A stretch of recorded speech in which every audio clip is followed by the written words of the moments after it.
Most people believe that a bone is a bone. If 10 prime marrow bones are buried safely in the garden today, the expectation is to have 10 prime bones in 5 years, right? No, that's wrong. Let me explain. While the number of bones stays the same, the meat on those bones is slowly evaporating. This is inflation.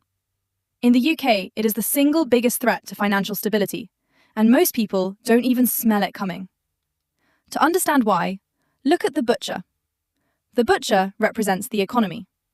He has a limited supply of sausages.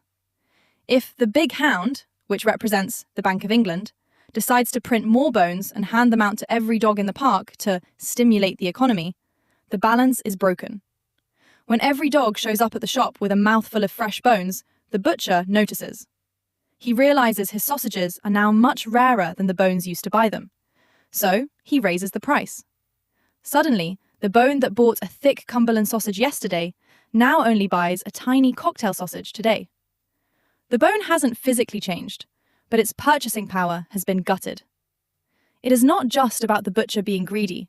Sometimes the cost of living forces his hand.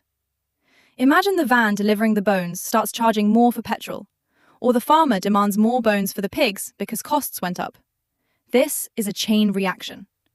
These costs get passed down the line until they reach the bowl. This is why a bag of treats costs 3 bones more than it did last Christmas, even though the bag is actually smaller. The real danger is for the sitter. People who simply sit on a pile of bones in a standard high street savings account are effectively losing wealth.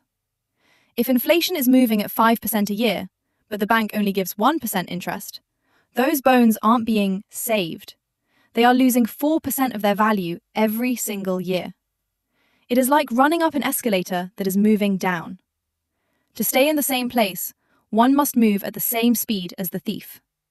To outrun the thief, one must stop burying and start planting.